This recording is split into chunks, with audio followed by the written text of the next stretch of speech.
Hey, oke guys, welcome back to Cakra Diva Reinkarnasi dalam pembahasan alur cerita Solen 2 Jusitangmen episode ke-150. Ternyata banyak juga ya yang pengen diuploadnya itu pas siang-siang kayak gini ya guys ya. Kenapa malam-malam? Kalian bukan makhluk makalong ya guys ya.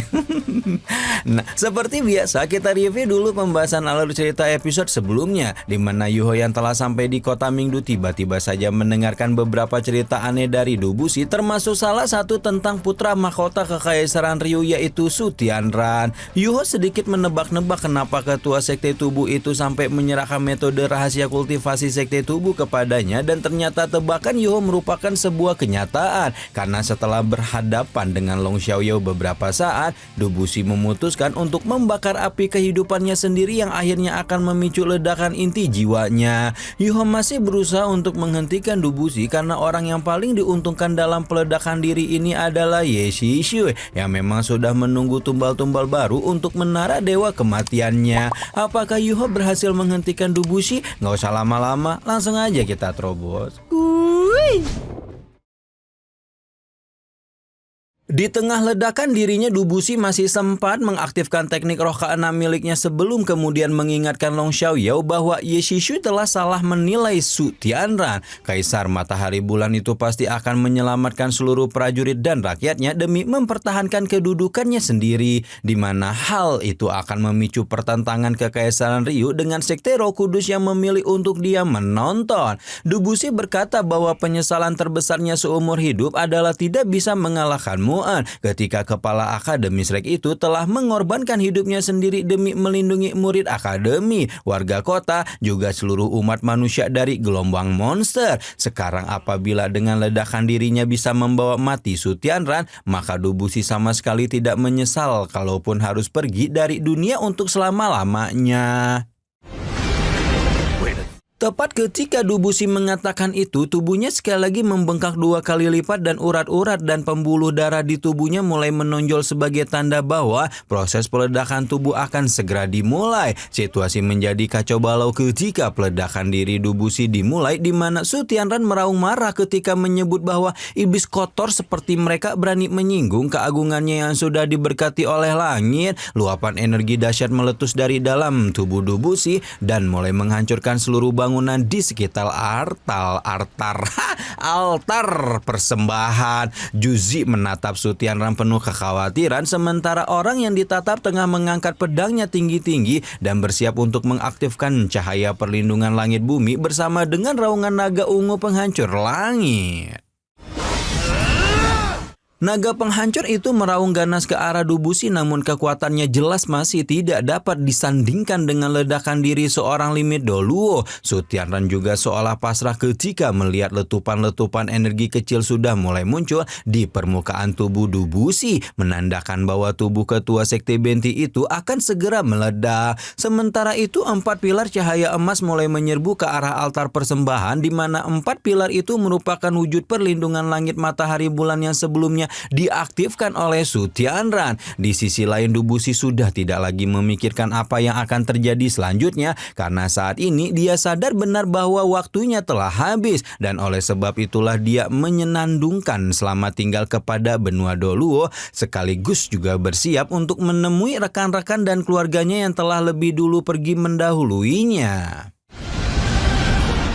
Ledakan maha dahsyat menggoncang seluruh kekaisaran matahari bulan bersama dengan gugurnya salah satu ahli tertinggi yang ada di benua Doluo saat ini. Tepat ketika Yuho dan Wutong tiba di dekat altar persembahan dan hanya bisa melihat kehancuran Doluo tubuh tersebut. Seberapa saat sebelum kematiannya, Dubushi berkata akan membawa Su Tianran ikut serta, di mana dengan perlindungan langit matahari bulan dan naga penghancur langit, nyawa Su Tianran memang masih selamat. Namun sebagai orang yang paling dekat dengan sumber ledakan mengalami efek terbesar yang membuat Kaisar Matahari Bulan itu menderita luka parah ketika terpental beberapa puluh meter. Long Xiaoyao hanya bisa melihat sisa ledakan Dubushi dengan ekspresi rumit sebelum kemudian pergi melalui celah spasial tanpa sepatah kata pun.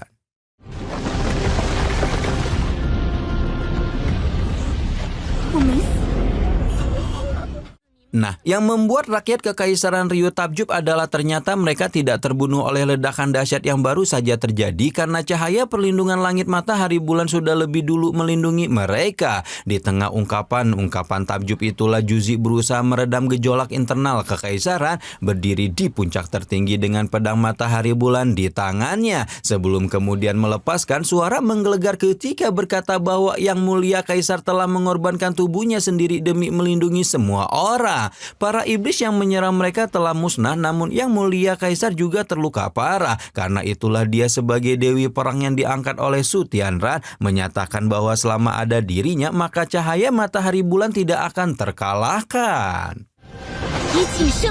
Juzi menyelesaikan pidatonya diiringi dengan sorakan penuh semangat dan pengabdian dari seluruh prajurit Kekaisaran sebelum kemudian menoleh ke arah Su Tianran yang terbaring di reruntuhan bangunan entah bagaimana keadaannya. Sementara itu di sisi lain, Ye Shishui hanya bisa memasang wajah merengut karena tidak jadi mendapatkan tumbal untuk menara Dewa Kematian hingga akhirnya pergi menjauh diikuti oleh seluruh anggota Sekte Roh Kudus. Di sisi lain, Yuho hanya bisa menatap nanar pada pemandangan mengerikan yang baru saja terjadi sebelum membungkuk bersama Tang Wutong demi memberikan penghormatan terakhir untuk sang Doluo tubuh. Wutong meminta Yuho untuk tenang karena mereka masih harus kembali ke titik kumpul untuk membawa seluruh rombongan kembali.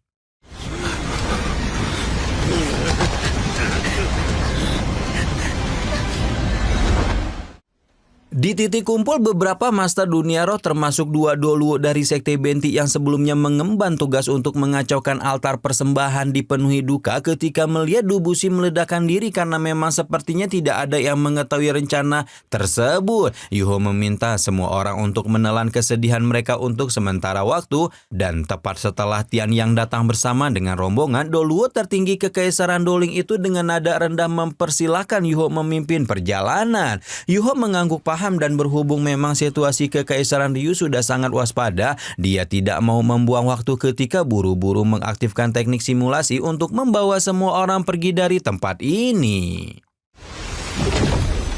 Yuho diam-diam mengamati semua orang sepanjang perjalanan dan berpikir kalau sepertinya rencana peledakan diri Dubushi hanya diketahui oleh dirinya sendiri dan Doluo Tianya. Karena itulah Doluo Kekaisaran Doling itu terus menunjukkan raut ekspresi yang meskipun tidak bisa menyembunyikan kepedihan namun tetap terlihat tenang. Nah, ketika baru semua orang berada di bawah kendali teknik simulasi dan memulai perjalanan kembali, tiba-tiba saja Yuho dibuat terkejut bukan main karena dia merasakan adanya satu detak jantung tambahan yang seharusnya tidak termasuk dalam rombongan, mengingat Dubushi selaku pemilik detak jantung itu seharusnya sudah tidak ada lagi. Setelah mengedarkan pandangan ke seluruh anggota rombongan, tatapan Yuho langsung tertuju pada sebuah lipatan jarit yang dibawa oleh Tian Yang dalam gendongannya dan ternyata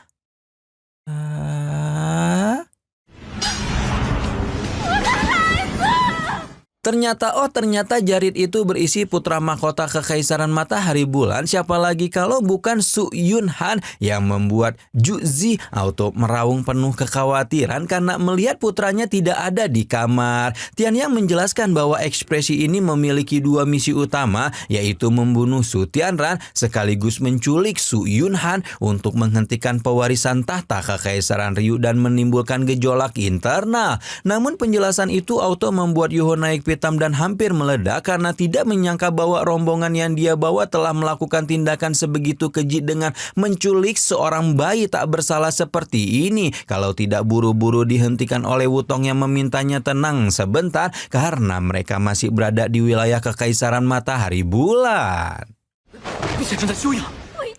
Sementara itu kekacauan meletus di istana Kekaisaran Ryu ketika Juzi yang kebingungan mendobrak masuk kamar Su Tianran yang masih dalam proses pemulihan diri. Juzi memohon agar Kaisar Matahari Bulan itu menyelamatkan anak mereka, namun yang dia dapatkan hanya dengusan tidak peduli Su Tianran. Karena baginya tidak mungkin mereka mengorbankan ambisi menguasai dunia demi seorang bayi sekalipun dia adalah putra mahkota.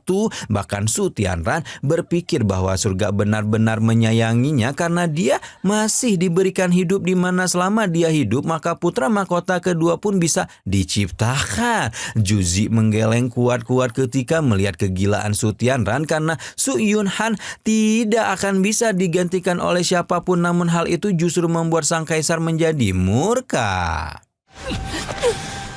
Su Tianran meraih leher Juzi ketika bertanya apakah permaisuri kekaisaran itu telah berani membangkang kepadanya, di mana meskipun Juzi belum bisa menerima tindakan gila Su Tianran, senior Yuho di aula Mingde itu susah payah menggelengkan kepalanya karena dia tidak bisa kehilangan kepercayaan sang kaisar begitu saja. Su Tianran menghela napas panjang melihat Juzi begitu stres, dan sejujurnya itu memang sebuah respon manusiawi bagi seorang ibu yang kehilangan anaknya. Karena itulah Su Tianran mengeluarkan perintah untuk mengirim orang melacak Su Yunhan, membuat Juzi buru-buru membungkuk dan berterima kasih sebelum keluar kamar kaisar dengan ekspresi gelap di wajahnya.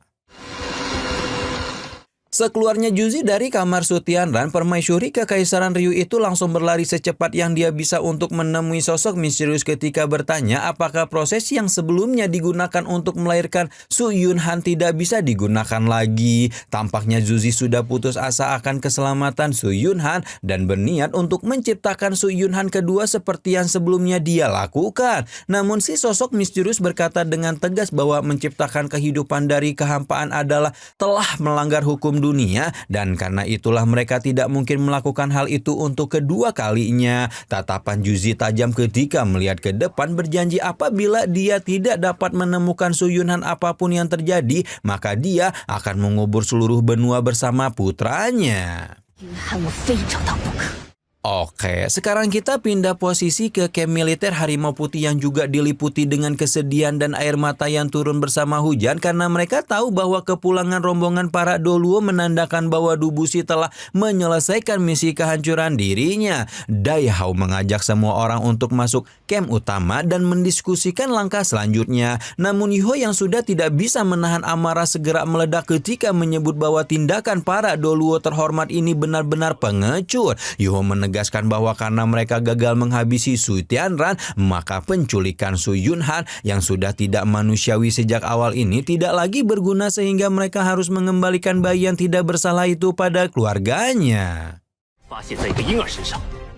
Tian Yang tampaknya tidak setuju dengan perkataan Yuho karena Su Yunhan jelas bukanlah sembarangan bayi yang tidak bersalah karena keberadaannya saja menyimpan ancaman penghancuran yang bisa terus diwariskan ke masa depan. Menurutnya mereka harus menjadikan Su Yunhan sebagai sandera untuk membalaskan dendam Dubushi serta semua orang yang mati karena kekaisaran Ryu. Yuho berdecik kesal ketika mendengar Tian Yang menyebut nama Dubushi karena baginya sang Doluo tubuh memilih untuk menghancurkan dirinya sendiri dibanding ikut serta dalam penculikan. Semua orang hanya bisa terdiam ketika mendengar Yuho melepaskan seluruh unek-uneknya, sementara Tian Yang juga terpicu amarah ketika berkata dia tidak memerlukan ceramah anak muda seperti Yuho.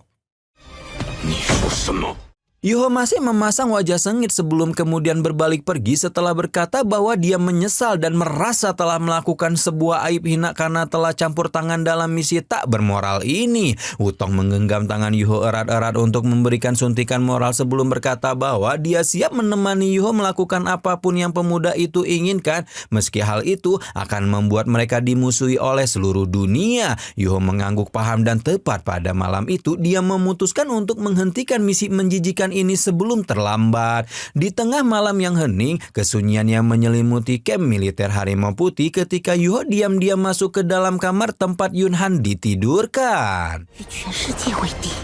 Yuho menggunakan kekuatan spiritualnya untuk membuat semua orang tertidur dan menggunakan kesempatan itu untuk masuk ke dalam tenda tanpa hambatan. Baik dengan perawakan yang bisa dibilang persis dengan ibunya itu melihat Yuho dengan tatapan polos dan membuat pemilik mata Ashura itu semakin yakin akan keputusannya. Yuho membawa Yunhan dengan gendongan sementara Wutong mengusap wajahnya penuh kasih sayang, benar-benar tidak menyangka para Doluo terhormat itu hendak memisahkan bayi mungil ini dari keluarganya. Keduanya berbagi pandangan dalam diam sebelum mengangguk seolah siap membawa pergi Su Yunhan sebelum bayi tak bersalah itu digunakan sebagai alat perang.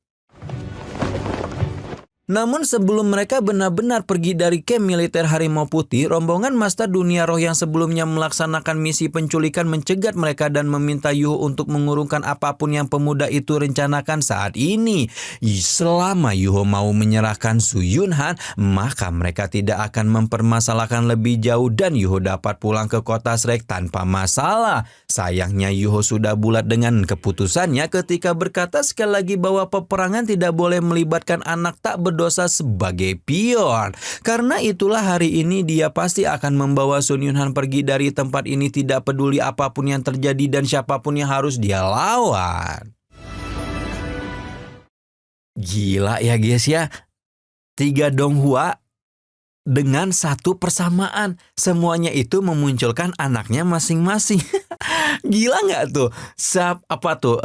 Renegade Immortal memunculkan anaknya dari Liu Mei, ya kan? Terus Xiaoyan memunculkan anaknya dari api. Ya mungkin ya nanti tuh bakal dirubah gitu ceritanya tuh, anaknya Xiaoyan yang dari Sun Er nanti pura-puranya anaknya nih yang api ini, tapi entahlah ya, karena kalau di novel TGR itu kan anaknya Xiaoyan sama Sun Er itu tuh yang adeknya si Xiao Xiao. Udah nonton belum kalian TGR? Cok nonton di Gnosis ya, karena anaknya Xiaoyan sama Sun Er itu tuh muncul di TGR ya, The Great Ruler tuh episode yang baru kemarin banget itu muncul.